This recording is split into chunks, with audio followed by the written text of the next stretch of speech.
과연 예수님이 원하는 기도를 어떤 사람이 하는가?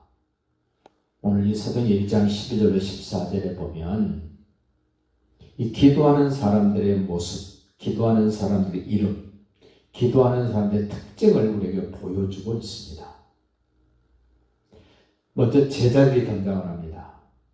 가룟 유다, 예수님을 팔아먹고 배신했던 가룟 유다가 빠진 11명의 제자들. 그들은 예수님이 살아계실 때 3년 동안 함께 생활했던 사람들입니다. 예수님이 사람으로 이 땅에 계실 때 그 예수님이 무슨 말씀을 하시고 무슨 일을 하셨는가를 늘 보고 들었던 사람들이 기도하게 됩니다. 예수님을 전혀 모르는 사람들은 기도하지 못합니다. 할 수 없습니다. 하더라도 자기 육신의 한계를 벗어나지 못한 기도밖에는 못합니다. 소위 우상 숭배자들이 하는 기도, 오로지 자기 잘되도록만 하는 기도, 자기를 위해서만 하는 기도, 예수님이 원하시는 기도는 그런 기도가 아닙니다. 우리 주님이 이 땅에 계실 때 기도를 가르치셨습니다. 너희는 이렇게 기도해라. 하늘에 계신 우리 아버지, 그분의 이름이 거룩해지도록 너희는 먼저 그의 나라와 그 의를 구하라. 기도해야 될 사람들이 기도해야 될 내용을 예수님은 분명하게 해줍니다. 오늘 제자들 무엇을 해서 기도하겠습니까? 예수님이 죽으시고 부활하시고 승천하시기 직전에 너희는 예루살렘을 떠나지 말고 기도하라. 몇 날이 못되어 내가 너에게 성령을 보내시겠다는 그 약속을 붙잡고 그 소망을 붙잡고 기도하는 사람들의 대표적인 사람이 누구냐면 이 제자들입니다. 제자들은 예수님이 부른 사람입니다. 예수님이 부르셔서 예수님과 함께하는 사람. 자기들이 예수님 좋다고 쫓아오고 따라다니는 사람이 아닙니다. 제자는 예수님이 자기 사람을 불러서 3년 동안 같이 생활하면서 전도도 하고 귀신을 쫓아내는 능력을 주시려고 부르신 사람들, 그들이 제자들입니다. 오늘 여러분과 저도 한번 자문자답을 해보십시오. 나는 제자인가? 아니면 그냥 예수님에게 와서 필요한 것 공급받고 해결되면 떠나는 그런 사람인가? 예수님이 3년 동안 사역하실 때 그런 사람들 몇천 명, 몇만 명 됐습니다. 그런데 끝까지 예수님 곁에 함께했던 사람들은 제자들입니다. 저도 목회하면서 여러 사람들이 왔다 갔습니다. 왔다가 떠나기도 하고. 근데 끝까지 같이 하는 사람 그리 많지 않습니다. 예수님께서도 수많은 사람들이 병들어서 예수님께 왔습니다. 먹는 걸 해결하기 위해서 예수님에게 왔습니다. 자녀의 문제를 해결하고 주변 사람들의 문제를 해결하기 위하여 예수님께 왔던 사람들, 성경은 그들을 저들, 저희 그렇게 표현을 했습니다. 그러나 제자들에게는 너희 호칭이 달라졌습니다. 만약에 지금 주님이 나를 보시고 호칭을 하신다면 뭐라 그러실까? 나는 제자일까? 무리일까? 너희일까? 저희일까? 여러분 자신이 알 수 있을 것입니다. 이 제자들이 예루살렘에 돌아와서 기도하기 시작합니다. 누가 기도를 주도적으로 이끌어갈 것인가? 어떤 내용으로 기도를 할 것인가? 하나님의 말씀을 근거로 해서 기도할 수 있기를 바랍니다. 내 형편이 그러니까 그런 기도하는 것이 아니라 먼저 주님이 내게 말씀으로 이러이러한 기도를 하라고 나에게 요청하신 기도 먼저 하시고 그 다음에 내 형편에 따라서 처지에 따라서 기도할 수 있기를 바랍니다. 소위 교회에서 기도 때나 한다는 사람들은 말씀을 따라 기도하는 사람이 거의 없습니다. 자기가 원하고 자기가 해결하고 싶은 것 위해서 철야도 합니다. 작정기도도 합니다. 금식도 합니다. 그런데 정작 하나님이 원하시는 기도를 위해서 그렇게 하는 사람이 거의 드물다는 사실이에요. 그 드물디 드문 그 인물이 오늘 우리가 될 수 있기를 바랍니다. 그 다음에 보십시오. 그 13절 구체적으로 이제 이름이 나옵니다. 그 제자들 이름. 들어가 그들이 유하는 다락방으로 올라가니 베드로, 요한, 야고보, 안드레와 빌립, 도마와 바돌로메, 마테와 알피오 아들 야고보, 셀로신 시몬, 야고보의 아들 유다가 거기 있어. 여기 기도하는 사람들은 예수님의 전 생애를 아는 사람, 예수님이 사람으로 오신 것도 알고 부활하신 후에 하나님으로 다시 돌아가신 그런 예수님을 아는 사람들이 기도하게 됩니다. 예수님의 아우들도 나옵니다. 14절 보면 여자들과 이 여자들은 갈릴리에서부터 예수님을 사랑하고 신뢰해서 따라왔던 사람들, 그리고 예수의 어머니 마리아와 예수의 아우들과 더불어 기도했다. 예수님의 아우.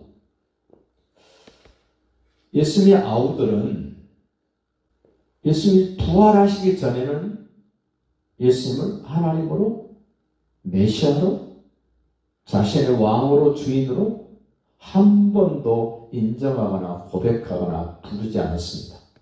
오히려 우리 형님 미쳤다 이랬던 동생들입니다. 그런데 부활하신 후에 예수님을 만나고 그들은 완전히 새로워졌습니다. 완전히 바뀌었습니다.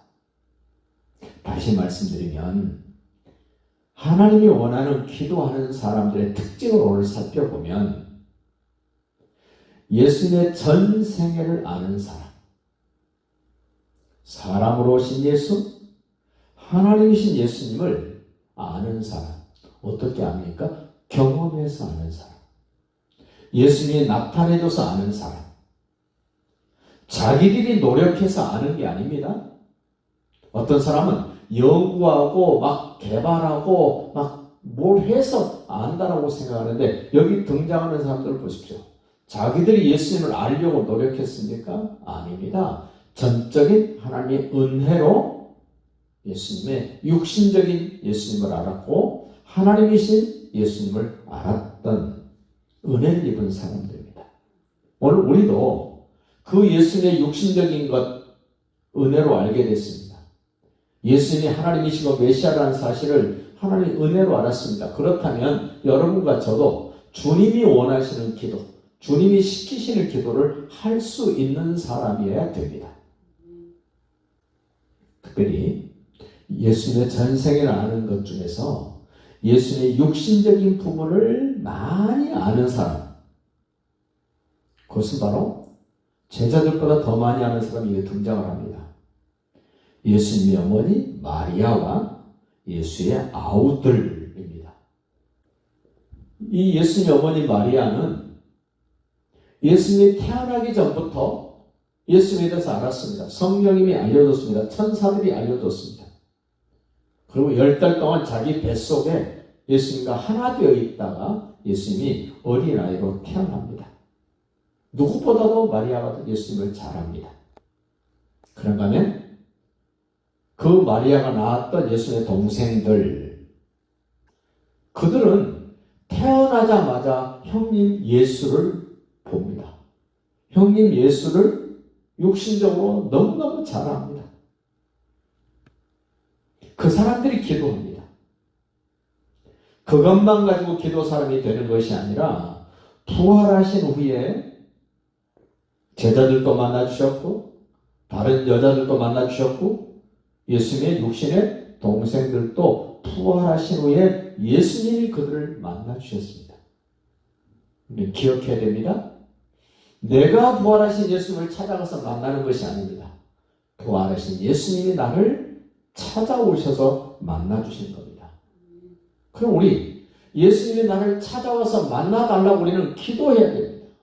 예수님, 부활하셔서 만나주셨던 사람들이 기도하는 사람이었고 성령 받은 사람이었고 그들이 복음의 증인되는 사람들이었다면 부활하신 주님, 제게도 찾아오셔서 만나주시면 제가 주님이 시키시는 기도 할 수 있습니다. 주님이 기대하시는 땅끝까지 이르러 증인될 수 있습니다.